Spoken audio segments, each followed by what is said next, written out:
Lovie Poe iniisyong 7 months na buntis. Usap-usapan ngayon sa mundo ng showbiz ang balitang posibleng buntis na umano ang aktres na si Lovie Poe, anak ng yumaong hari ng pelikulang Pilipino na si Fernando Poe Jr. Ayon sa mga kumakalat na tsismis, umabot na raw sa 7 buwan ang ipinagbubuntis ng aktres, bagay na agad naging mainit na paksa sa social media at entertainment circles.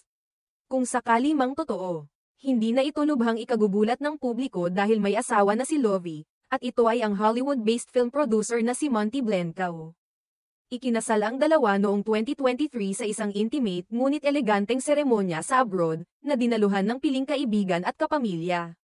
Mula noon ay tahimik ngunit masayang namuhay ang mag-asawa. At kadalasan ay ibinabahagi ni Lovie ang ilang bahagi ng kanilang buhay sa social media. Ayon sa isang source na malapit sa aktres, matagal nang gusto ni Lovie na bumuo ng sarili niyang pamilya. Sa isang panayam sa kanya ilang buwan na ang nakararaan, sinabi niyang handa na raw siyang maging ina, at excited na siyang pumasok sa bagong yugto ng kanyang buhay bilang isang ganap na babae. Alam kong darating din ang tamang panahon para sa akin. I've always wanted to have a family of my own, ani Lovie noon. Kaya naman nang kumalat ang balitang ito. Marami ang natuwa para sa aktres at nagsabing isa itong blessing kung sakaling ang totoo. Sa ngayon, wala pang kumpirmasyon mula sa kampo ni Lovie Poe. Tahimik ang kanyang panig tungkol sa issue. At hindi rin niya nabanggit o pinakita sa kanyang social media ang anumang palatandaan ng pagbubuntis. Gayunpaman, kapansin-pansin sa ilang netizen ang pagiging low-key ni Lovie nitong mga nakaraang buwan. Bihira na rin siyang makitang aktibo sa showbiz events. At ang kanyang mga posts online ay puro throwback o close-up shots lamang. Dahil dito, lalong lumalakas ang hinala ng ilan na baka nga ay itinatago pa muna ng mag-asawa ang magandang balita. Upang ma-enjoy nila ng pribado ang unang bahagi ng journey nilang magulang. May ilan ding nagsabi na posibleng pinipili lamang ni Lovie ang katahimikan upang maprotektahan ang kanilang anak mula sa sobrang exposure.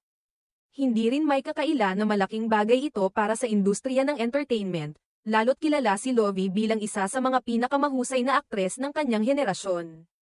Kung sakaling ang buntis siya, ito ay isang panibagong kabanata hindi lamang sa kanyang personal na buhay kundi pati na rin sa kanyang karera. Marami sa kanyang tagahanga ang nagpaabot na ng kanilang suporta at pagbati. Bagamat naghihintay pa rin sila ng kumpirmasyon mula mismo kay Lovie.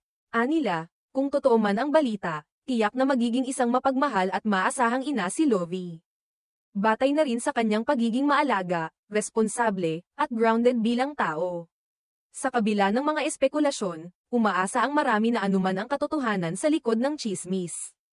Ay magpapatuloy si Lovie sa pagiging inspirasyon, isang babae na walang takot harapin ang mga pagbabago at tumatahak sa sarili niyang landas, may cameraman o wala. Hanggang sa maglabas ng opisyal na pahayag ang kampo ni Lovie Poe, patuloy pa ring pinag-uusapan ang kanyang sinasabing pagbubuntis. Isa lamang itong patunay na nananatiling mahalaga at sinusubaybayan ang aktres ng publiko. Hindi lamang bilang artista, kundi bilang isang babae sa kanyang personal na paglalakbay.